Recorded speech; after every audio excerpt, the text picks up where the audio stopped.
Bonjour, Monsieur Adrien Sens a eu la gentillesse de venir nous voir et j'en profite pour vous faire partager son abeille numéro 24. Adrien, est-ce que tu peux nous montrer ton bateau? D'abord, comment l'as-tu construit?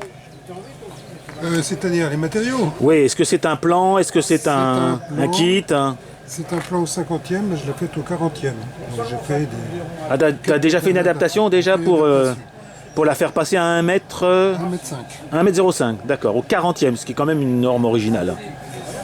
Bois bordé sur membrure, en bois? Sur membrure en bois, oui. En ouvrant, on verra. Alors, on va regarder maintenant l'intérieur. Donc, elle se démonte au niveau de son château d'abord, c'est ça? Voilà. Donc, premier ensemble, le château. Voilà, donc c'est du contreplaqué de 1 mm en général. Ah oui, 1 mm, c'est léger, c'est bien. Ensuite, les... Ça aussi, c'est du Ah ouais, bah, c'est superbe. contreplaqué. Nickel. Toujours 1 mm, ouais. Et puis, bon, les échelles en fer blanc. Les échelles en fer blanc. Ah non, mais elles sont magnifiques, les échelles sont vraiment magnifiques. Les embarcations au bois de plaquage. Ok, donc, Non, ça c'est du métal, ça c'est du fer blanc. elle pèse combien d'ailleurs, puisque pèse tu as fait 7 kilos. 7 kilos, c'est pas mal, c'est bien. Donc on a comme, j'imagine, comme tout le monde, la partie électronique sur l'arrière, c'est ça? Voilà, avec un exactement. petit, voilà, avec un petit espace pour mettre les accus, les boutons, etc. Et ben, Une cloison. ta fameuse machine, machine, voilà. l'Adrien Sens, réalisée par Adrien Sens. Alors je voudrais, les amis, que vous remarquiez la différence entre nos machines et celle d'Adrien. Celle d'Adrien est équipée d'une pompe. Alors j'essaie de zoomer un maximum pour vous la montrer.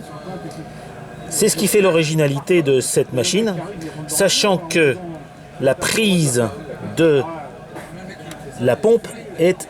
Attends, où est mon doigt? Je ne vois pas mon doigt. Voilà, là. Voilà, est ici. Donc en dessous, vous avez...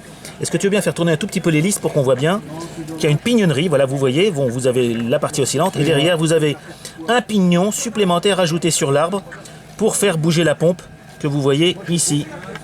Voilà, j'ai zoomé, vous voyez la pompe. Donc tout évidemment fait maison. Tout à fait. Vous remarquerez que le graisseur à déplacement a été positionné sur la partie, bien sûr, admission vapeur, ce qui est original. Vous remarquerez aussi que le régulateur double membrane qu'Adrien a construit est très fin sur sa partie gaz. Du coup, il a fabriqué, regardez, un petit pointeau déporté. Le régulateur en tant que tel marche, fonctionne en tout ou rien, et la dérivation que nous voyons, alors je vais retrouver mon doigt, enfin vas-y mets le doigt parce que je sais pas où je suis, vas-y montre-moi, voilà. Alors, la dérivation, elle est ici, c'est le petit Voilà. tube qui est ici. Donc, Le pointeau qui bouge. et en fait, tu as fait un pointeau déporté, ce qui fait que tu règles ta veilleuse avec cette C'est vis ça. pointeau. D'accord. Je crois que le chalumeau était un chalumeau classique. C'est ça, je l'ai raccourci simplement. Tu l'as raccourci. La chaudière, inox, cuivre. Cuivre. D'accord. Avec ce foyer central un peu compliqué, parce qu'il y a un retour. Ah, tu fais un retour de flamme et tu... Retour de Oh, flamme. c'est original. Et 2 sorties ici, au milieu. Oui, t'as voulu t'amuser, quoi. Ben oui, je voulais la mettre au milieu, juste sur la cheminée, donc. Ah non, mais il n'y a pas de Vraiment fait souci. pour le bateau. Et devant, nous avons... Alors, il y a deux choses. Nous avons 2 réservoirs de gaz deux réservoirs de gaz. pour fonctionner des heures. D'accord.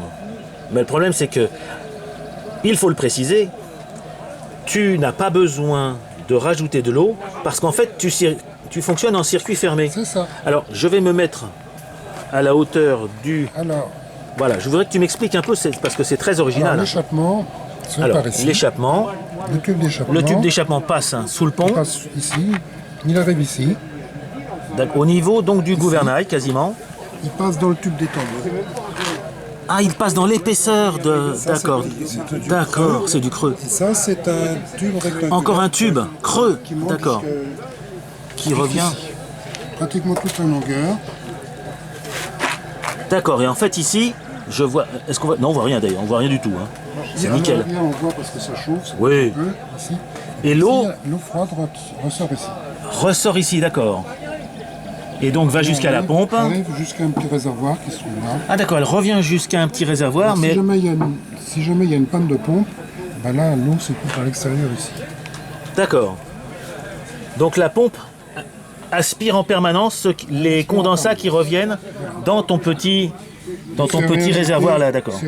Et c'est réinjecté au niveau d'une chapelle qui est cachée ici. Ah, dis donc, ah oui, c'est quand même dense. Hein. Ah, c'est vraiment super. Donc effectivement, tu as l'autonomie. Allez, je vais dire, tu as l'autonomie de l'huile. Parce que tu mets quand même un peu d'huile dans. Je mets un peu d'huile. Mais tu penses que. Alors, d'aucuns disent, toi qui connais, d'aucuns disent que quand on fonctionne aux alentours de 2 bars, on n'a pas forcément besoin de graisser parce que l'eau elle-même est déjà un petit peu graissant. Sachant que, comme sur ton plan, tu mets du 1 mm en téflon ici. Donc ici c'est du téflon. Ici c'est du téflon, donc c'est 5 dixièmes, je crois. 5 dixièmes, d'accord. C'est les glaces ici D'accord. qui sont en aluminium. Donc effectivement, normalement, il n'y a pas trop d'efforts de frottement. Ah, il y a les traversées. Oui, un petit peu, les traversées. Et il est soudé, tu l'as soudé à l'étain? Parce que Oui, j'ai l'impression parce que que... si je brasse, je recuis, je déforme. D'accord. Donc, c'est pour ça, il faut Donc tu souder restes à à l'étain. 300 degrés pour souder à l'étain. D'accord, pour brasser à l'étain. Donc c'est de la D'accord. soudure de plombier, donc il faut un peu plus haut que D'accord. 60. Ah non, je suis un peu obligé, sinon je déforme tout. Et tu tournes à quelle pression de service? Parce que je vois que tu as un superbe manomètre. Entre 2 et 3. Entre 2 et 3. Parce que le mien, je le fais tourner à 2 et il fonctionne déjà remarquablement. Eh bien écoute, merci Adrien, je te partagerai cette vidéo et je filmerai tout à l'heure ton bateau, je l'espère, en navigation. Merci, au revoir les amis. Hop.